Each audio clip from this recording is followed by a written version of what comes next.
All right. So thank you for taking the time to be with us today for the online Doctor of Education in Applied Learning Sciences information session. We have a lot of excellent content, but before we start, I wanted to introduce myself.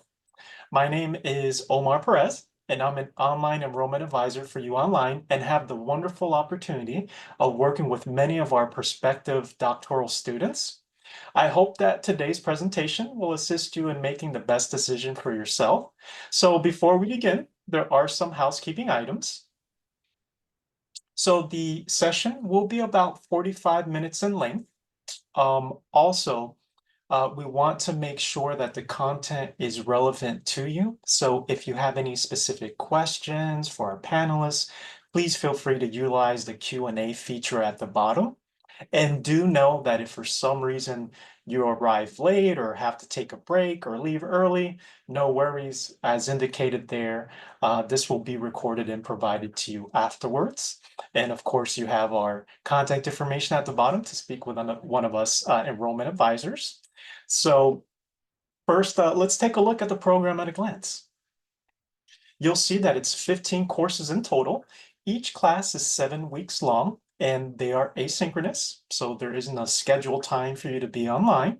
You'll notice that it takes 2.5 years to complete the program. And at the end of the program, instead of a dissertation, there is a cumulative group project. And for tonight, we're super excited. We have an outstanding group of panelists joining me today. We have faculty members, Dr. Soyan An and Dr. Jennifer Khan. In addition, we also have an alum joining us tonight, Dr. Michelle Jordan, as well as a current student, Paulo Pires. So thank you all for joining us this evening. And before we continue, would you mind telling us a little bit about yourselves and your role at the University of Miami? Sure. So I'm Suyan, and sometimes I'm borrowed by Dr. Khan to Applied Learning Science program, but I am professor and program director for Research Measurement Evaluation program. I have another hat, which is vice dean for the School of Education and Human Development. So every graduate student, every undergraduate student we are having over here is my priority. So that's why I'm over here to support you guys, and hope this session is helpful for you. And I'm going to ask Dr. Khan to talk about yourself. Sure. Hi, everyone. I'm Dr. Khan. I am the program director for our Applied Learning Sciences program, our EdD program. I'm an assistant professor in the Department of Teaching and Learning. I specialize in STEM education, and I'm delighted to have you all joining us this evening.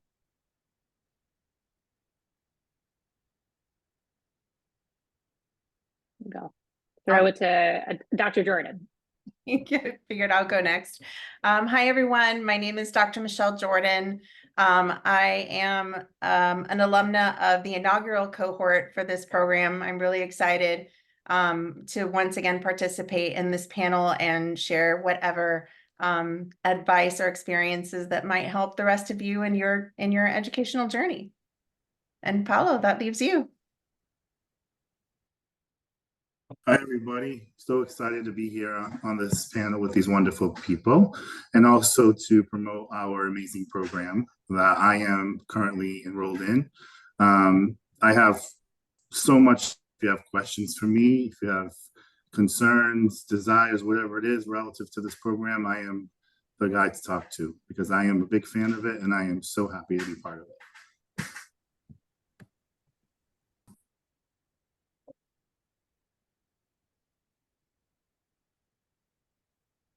So with the curriculum listed here, if any of the faculty want to speak to some of the courses here and the content. Sure, I can step in.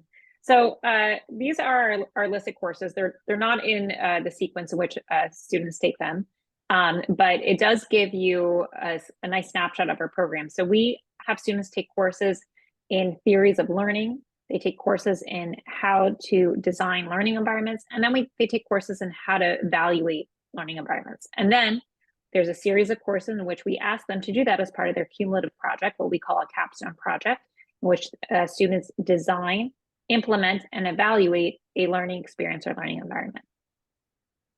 Yeah. Fantastic.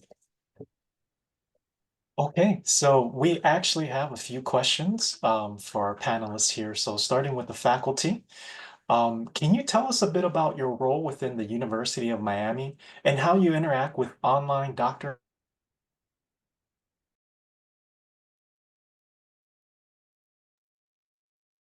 of education students?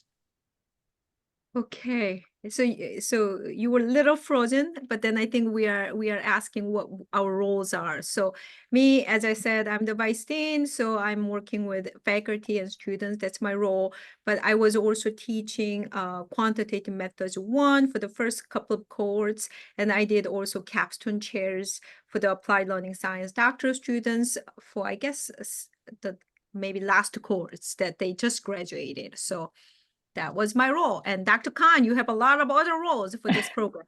Yes, I have a lot of roles in this program. So as a faculty member in the program, I teach courses. So that's my primary interaction. And most of the courses I've taught recently are the end seminars that for capstone projects. So I'm supervising and guiding students as they design a learning experience, implement and analyze that learning experience and report on their findings. But as and so that's my primary interaction with students. I'm also part of a core group of faculty that we meet together every month, and we discuss the program and how it's growing and the changes that need to be made. And so our faculty, who are all teaching classes, we come together and we continue to help strengthen the program and benefit our students. And that's another kind of hat or role that I take on for the Applied Learning Sciences program. All right. And for the next question, how is the curriculum designed to help students succeed in real-world scenarios? And what are some of the key skills and learnings that this program focuses on? Sure. So we have a special word in front of our program, applied. So the idea is that, and I think the students can also speak to this too, but our alumni and our current students. But the idea is that you're taking what you're learning and you're immediately applying to the context in which you were working in or interested in working in the future. And so what that practically means is, yes, you will be reading and learning about theories of learning, but then you're asked by our esteemed faculty and instructors, you're asked, what does this mean in your context? If you were to think about your employees learning, for instance, in your organization, or we have some folks from traditional who are coming from schools or higher education. How might you apply this to this approach or strategy for thinking about learning? How would you apply this to your context and thinking about your students? And so that applied piece is really important. And we, across all of our classes, we really strive to have students make connections between the content that they're getting in the class from the instructor, right, and their peers, and to apply it to a real world setting. And the one other touch point I'll say, so the cumulative project, these are projects that have real impact for our students. They're doing them in their workplaces, and then many of them have legs. Their impacts are felt well beyond the culmination or the end of the program. But we also, most of the project, we encourage our students to do these collaboratively, because that also reflects real world experiences. When you're designing to solve problems, designing for organizational learning or for student learning, for any kind of learner population, you're often doing that collaboratively and with a team. And so we encourage, we have our capstone project set up currently to be collaborative, and that's a reflection of the real world context. That's the idea behind it. Mhm. And how does earning a Doctor of Education set our students apart in the current job market? And what does this degree mean to future employers? I don't know. Is that for me, or should I want our Dr. Jordan? I mean, I can give from what I know. I'll give very briefly from my conversations with students and what we know about our alumni population. So our program, one key idea that we try to get across to our students, or our students take away from the program, is less of that traditional focus on pedagogy or teaching. And instead, we shift the mindset to focus on learning. What is that learning experience? It doesn't mean that we don't care about teaching. We care a lot about teaching, but we're doing it from the perspective of learners and learning experiences. And that can go a lot. That's a distinction, I think, in our program. It's coming from the field of the learning sciences. We're drawing on up-to-date research and perspective. And that's what our students are taking with them as they go into the job market. Many of our students use the program to transition into different career pathways or to seize kind of new opportunities. And I think probably Dr. Jordan can speak more to that. Sure. Could you do me a favor and repeat the question again so I make sure that I'm answering exactly what they're asking? Absolutely. So, how does earning a Doctorate of Education set our students apart in the current job market? And what does this degree mean to future employers? This is probably going to be kind of a long answer. I'll try and shorten it. I will start with when I started the program, I was in the secondary English classroom. I had been there for over 10 years at that point. And a few years before I started the program, I had applied for a job as a learning designer for a local online college. And I really, really wanted to make that transition. It was really exciting. And I didn't even get through the first round. That position came open again while I was in the program. And long story short, I was hired. The only difference was I think I had 2 more years of the same exact experience under my belt, which after 10 years really doesn't really matter. The only difference was I was enrolled in the program. I was in that position for a little over a year, and I had a call from the corporate side of learning design to come over and be a learning designer or a lead learning experience designer for one of the world's largest companies.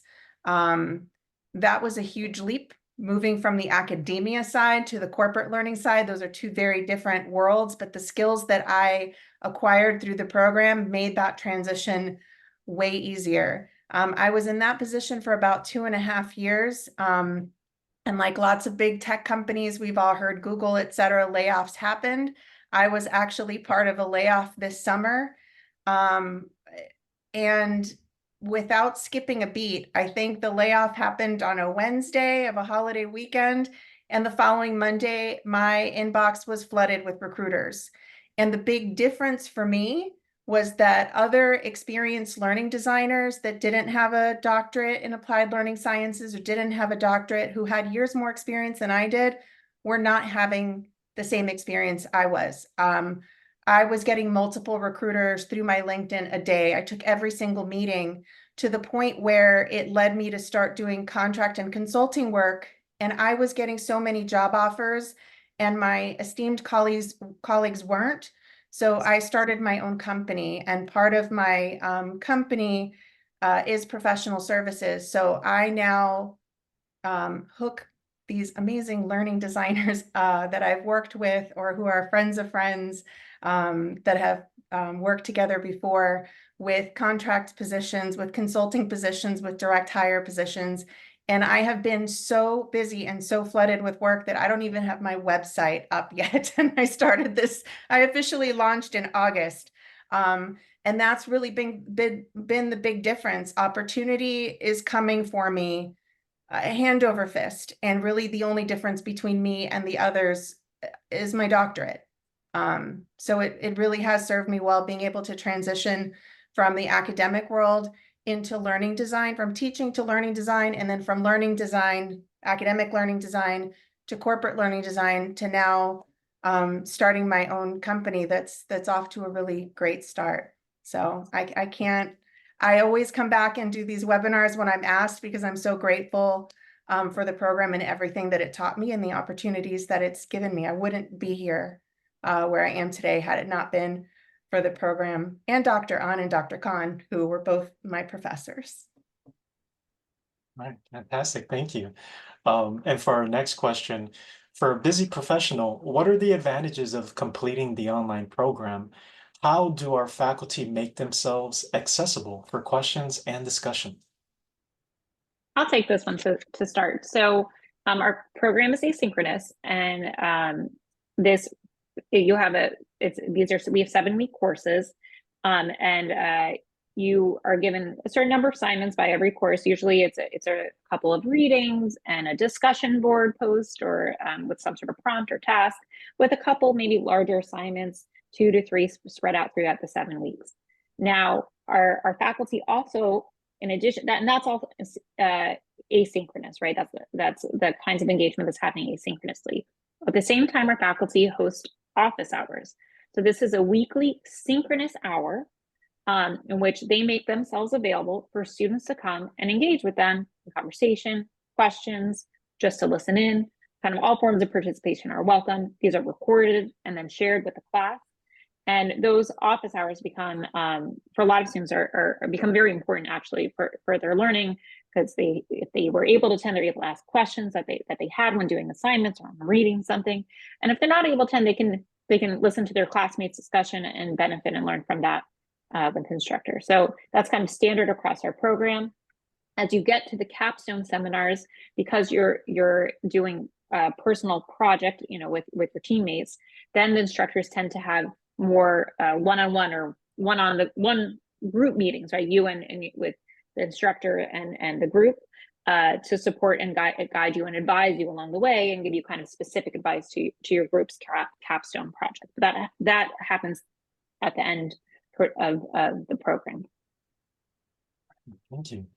And the University of Miami has a far-reaching alumni network and an impressive reputation as a leader in higher education.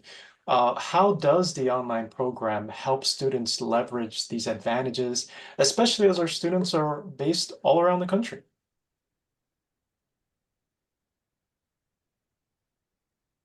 Who would like that one also for me? Sure. Whoever would like to answer. So just to make sure, I'm going to pull what Dr. and make sure I answer the question. Could you say it one more time? So we have our network all over the country. How do we take advantage of that as a program has the alumni network? Mm-hmm. Well, our alumni network has been growing, I would say, exponentially over the past year, and will continue to do so. I would say it's being established right now. What does get currently leveraged in the program is the fact that our students are coming from such different backgrounds and places and perspectives. And that is really, for me, one of the strongest aspects of our program. It's the people who are in it, it's the students themselves, and the wealth of knowledge and experiences that they're coming from, including the knowledge, the different communities across the country or internationally that they're living and working in. So as in terms of alumni network, we're growing. The of course, as alums or UM students, you got the U, right? You have the network of the U at your disposal. And I've heard from students that it's made a very big, that's made a very big difference for them in terms of networking and pursuing job opportunities and career opportunities like that. But within the Applied Learning Sciences program, this is something that it's on one of our goals for this year, is to strengthen our alumni network and further establish that and connections across students, because we've grown quite a bit over the past few years. So we have now sizable numbers. When Dr. Jordan started, it was very, very small. So, but now we have quite an excessive network. So more good news soon on that. But we do really appreciate that we have students who are coming from so many different places, and they're bringing those experiences to our program. All right, thank you. And our last question here, what do you consider to be the greatest strengths of the faculty who teach this? So cut out a little bit at the end, but I think you're asking what do I perceive to be the greatest strength of the faculty who teach in our program. Mm-hmm. I don't know if I can say just one. I'm going to say two. So first and foremost, our faculty really care. They really care about our students' learning and the experience that they're having. And so, I didn't mention this in terms of how do faculty interact with students. Anytime a student reaches out to a faculty member. Let's say they couldn't attend the office hours. They watched it, still didn't understand, have a problem, whatever it is. Faculty make themselves available to try to support our students. Across the board. And that's really, they really want to make the experience as personalized as possible for our students, which is unique, I think, in an online program, excuse me. And so that would be the biggest strength. But the second strength, I think, is the expertise, right? We have faculty who are doing research on teaching and learning, or organizational learning, or designing online learning environments that have experience in learning design and technology. And those are the folks who are teaching in our program. And so the expertise that they're bringing and the content is also, it is a strength of our program as well. Thank you. And before we actually switch away from the faculty, we do have a number of Q&A questions here. I wanted to just capture two really quick that I felt we could answer pretty quickly. One of them was about how many students are in a cohort. And the other one was how do students choose the people that are in their group? Sure. Yeah. So students in a cohort, it would be max is 30. It usually ends up being probably around, by the time you finish, around 20, 25. That's usually how it ends up. So between 20 and 30 in a cohort. And for how do students choose their group to do their capstone projects, that is up to them. We help facilitate that. In the design courses that students take along the way, where they have opportunities in those design courses and in some of our other courses too, to engage in group work. So and this is something that's, again, promoted across all of our courses. And so there's a chance for students to connect with their peers, to find out about their experiences, to make those connections that could be the foundation for them pursuing a capstone project together. So we facilitate it, but we facilitate throughout the program by creating opportunities for students to connect with one another, to work with one another, see if they're productive.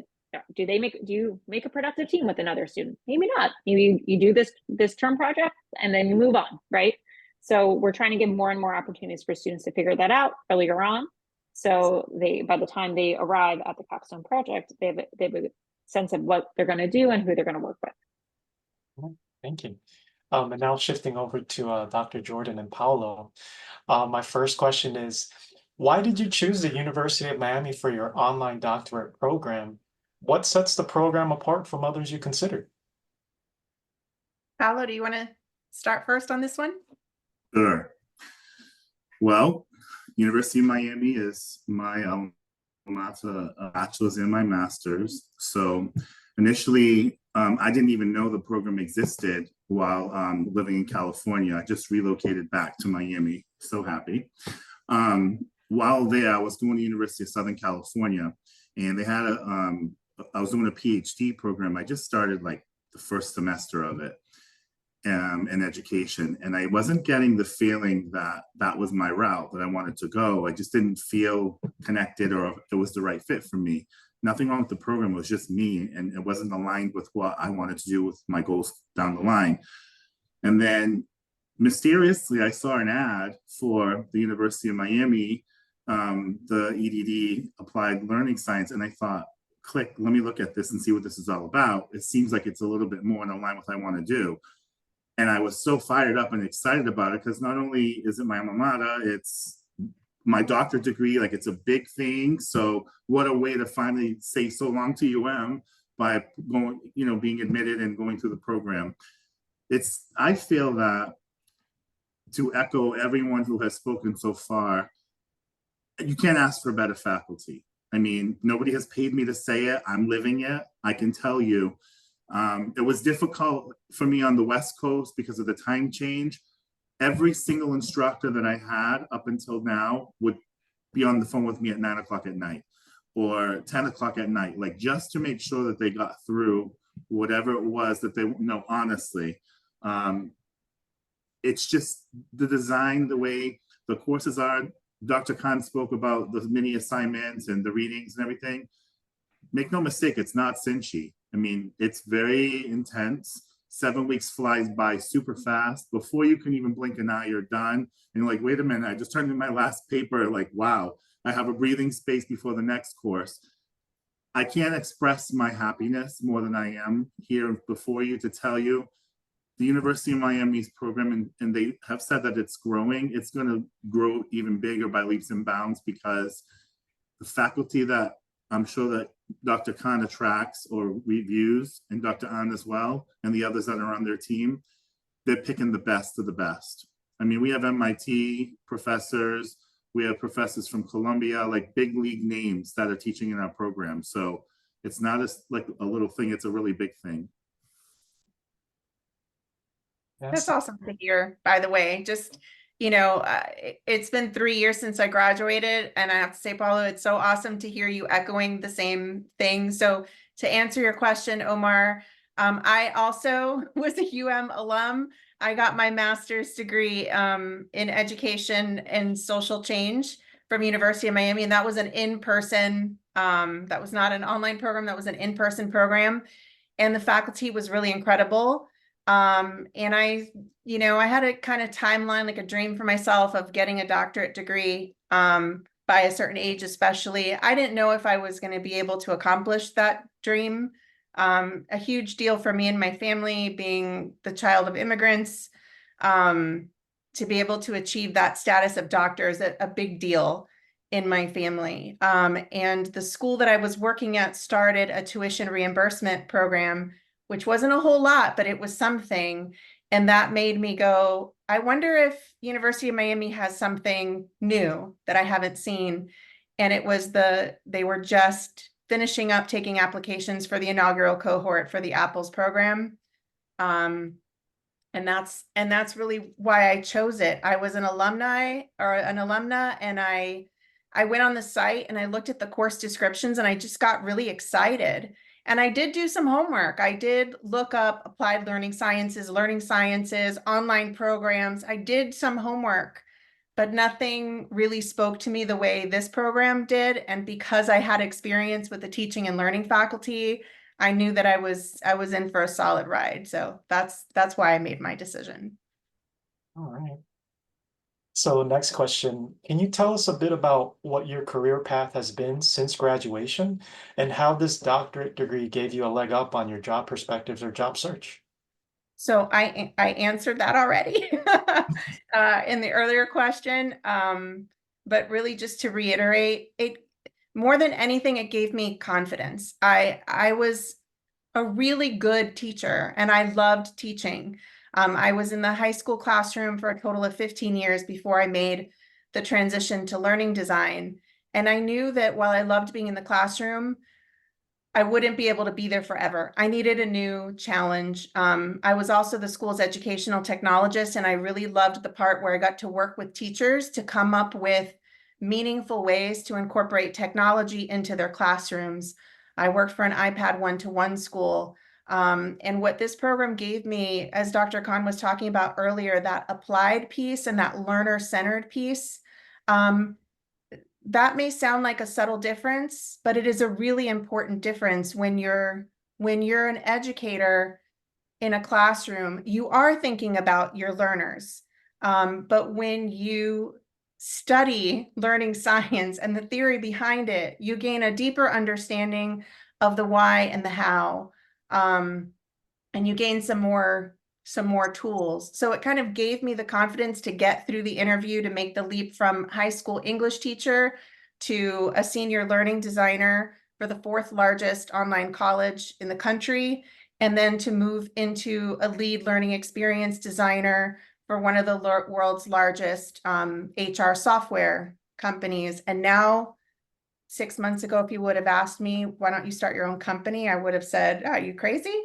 And now I'm a founder and CEO, and I'm working specifically with learning designers. Program changed my life. All right. Thank you for adding some of those details.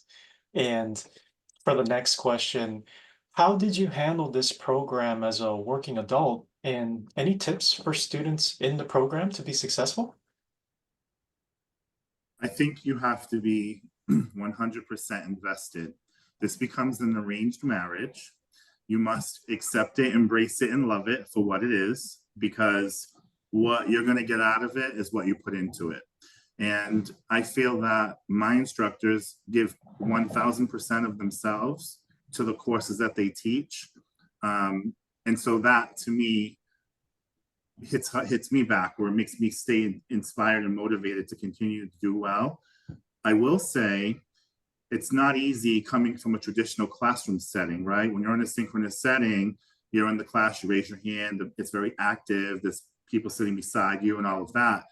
You're kind of on your own, independent, which I kind of like that. It's different at first to transition out of that into an asynchronous situation, but the way that it's structured is just amazing. I mean, you log in like you're logging into Facebook or wherever else you log in for social media, and you see your cohort, and Sandy might say, hey, you know, did you understand this reading? Because it's complicated. And you say, well, you know, these are the points that I got. What did you think about this? Where can I help you? Everyone is in it together, and we're all looking, when we talk about the cohort, initially it's kind of shy. Nobody knows anybody. Everyone's kind of quiet. They kind of figure you out. You figure them out. But in this stage of the game, where I'm midway through, we're solid, and we're so ready to continue on, and looking forward to our capstone and graduating and being proud graduates of this program and alumni and all of that. It takes a lot of time and a lot of effort. It's like I said, it's not easy working full time, but you have to make it part of your responsibility and your priority in order for you to be successful, because you won't make it otherwise. I'd like to add to that too. I'm not going to add too much. I will say, if you want more detailed information about how I organized myself or structured myself to get through the program, find me on LinkedIn, send me a message. I'm constantly helping people through that forum, giving advice for this kind of stuff and career stuff too, and I'm happy to do it. I was very organized from day one. So just throwing this out there, you get access to your course. Is it 3 days early still? Is that the same? Is that the same? Wednesday before, and of course it starts usually Sundays. Right. So that Wednesday, when you get access to your course, grab the syllabus, set some time for yourself that weekend. I used Google. You could use Word, you know, or Microsoft, whatever you want. I set up a folder for each week of that course. I went out and I grabbed the readings and put those in the folders for each week. I looked at the assignments, just kind of got familiar with them, and then set up a schedule for myself, knowing what my schedule was going, my work schedule was going to look like. You know, when am I going to be able to get this reading done? When am I going to work on this assignment? When am I going to work on X, Y, and Z? And just those 3 days are in, like, you've got to start working when you get that early access to the course, and that makes a huge difference. And the second piece of advice there is, when we started the program, it was somebody that worked in the program gave the advice of creating a WhatsApp chat for the cohort. And I did it immediately. And you know, some people didn't know what WhatsApp was, so I helped them download it on their phones and get it started. We graduated 3 years ago, May or June, maybe, 2021, and we still use the chat. When the games are up, that chat is on fire. When somebody does a career move, has a personal thing, like, we are still connected through that chat, the majority of the cohort. You know, you help each other through, just like Paolo was saying, and that was great to hear that that's still happening, because it can be very isolating, especially if you're a more social person and like being in the classroom. It's very easy to isolate yourself, but it is also very easy to be the person that makes your cohort open up and start sharing with them and create that community. That community also becomes really important after you graduate. That's your support system getting through the program, and that's going to remain your support system when you leave. So that would be my 2 big pieces of advice. Fantastic, thank you. And I believe Dr. Jordan and Paolo, that you actually answered the next question, which was about the importance of, you know, networking within the cohort. The last part was just Any other tidbits that you might have? One more piece of advice, anything that you think will help these prospective students? I think you need to really take a look at the route or the journey that it's going to take, all the effort, the time, the sacrifices that need to be made before you make a decision. It's definitely a big commitment. It's manageable. You have so many resources. I mean, when I went to University of Miami for my bachelor's and master's, there were lots of resources too. Same thing for this program. It's almost like, I mean, I've never met these wonderful people before. I'm excited to be in Miami to see you at some point, but they pack every course with so much information. It's almost like information overload, but there's no way anybody could ever leave a course and say, I couldn't find a resource. I couldn't find a topic. I couldn't get the support from tech. I couldn't contact somebody in finances, wherever it is. You have to just learn how to network, be open and honest, be transparent, and really give 100% because that's what they're going to give back to you. That's great advice. I will share too that overflow of information. I'm kind of old school. I love physical books, but I also transitioned into an iPad also with Notability so I could highlight and write and keep it and search it easier. But on the bookshelf to my right that you can't see are all of my hard copies of books. And I still to this day, as an experienced learning designer, will go, which book was that in? I know there's an answer to that question, and I will go back to my reading from my program and look at those resources and go, oh, okay, yeah, that's what I wanted to know to help me in doing what I'm doing on a day-to-day basis. I couldn't speak more highly about the program. I'm sure that I have tons more advice if there's specific questions. Again, feel free to find me on LinkedIn and ask me questions, and I'm happy to answer. And one other thing I wanted to add, that it's not just exclusive to education. Like Dr. Jordan proved that she transitioned out of education into the corporate sector. I work in corporate America. So for me, I'm so excited about getting my EdD because I'm in human resources. I'm a training and development person. So that role for me in designing programs for people to learn is fire for me. Like, I'm so excited about it. I can't wait to do it. And people say, well, why do you need a doctorate to do it? You don't need one, but it doesn't hurt to have one. And you get more research dollars, you get more respect. Like, there's a lot of beautiful things that come along with it. But I feel that if you're going to look at online programs, you really need to consider this one because there's none like it. So Great. I'll just add, something that I don't think has been highlighted yet tonight is I mentioned the diverse backgrounds, but it's just, to what Paolo was just saying. I mean, in the cohort that I'm advising right now, there is a fire chief captain. We have we have several veterans. We have someone who's currently working, in military affairs, or a couple people who are.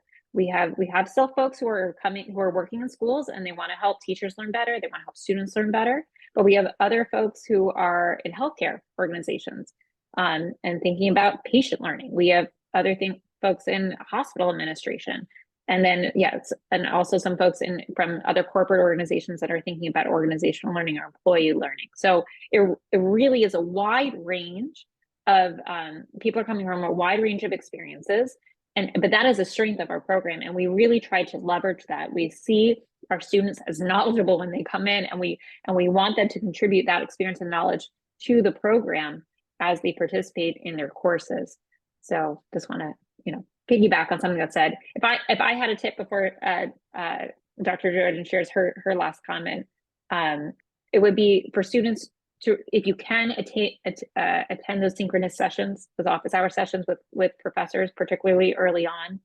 I think that kind of engagement with, it's an asynchronous program, of course, but even that limited, that 1 hour session once a week, if you're able to do it, or if not, then to request a meeting, it can be really powerful, really helpful, especially for overcoming maybe some of the early challenges of transitioning back to graduate school if it's been a while. Or, sometimes the course content can be difficult, right? It is a rigorous program. So really encouraging to attend those office hours, attend those meetings with your professors, request meetings if needed. That's what I would say as my tip for prospective students. Dr. Yeah. Jordan, didn't mean to cut you off. Yeah, no, 100% agree with that last thing. I wanted to piggyback on what you were saying before of the diversity of students that are coming to the program. So speaking from the outside, speaking from somebody that's working in the corporate world, doing contract and consulting work with HR, with healthcare organizations, et cetera, et cetera. I had somebody that I'm working with, another consultant, we met at the end of last week. And she focuses on change management and is partnering with me to get her learning designers. And she said, one of the frustrations that I'm really having is engagement. You know, these clients are coming to me and they're saying, well, our students are not engaged. And it used to be a YouTube video was great, but now they want TikTok videos, but those still aren't working. And so how do we fix that?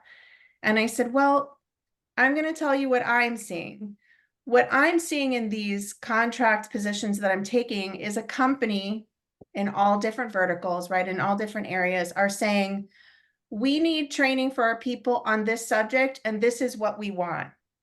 And they're interfering with what a learning designer does. A learning designer has to come in and analyze first. That's the first step. We have to understand who our subjects are. We have to understand what they need, when they need it, what tools we have to deliver, and we are the ones to determine what's going to engage this audience and how. And because these organizations don't understand what learning designers do, they're skipping that step and they're just like, build me this. And that's why it's not working.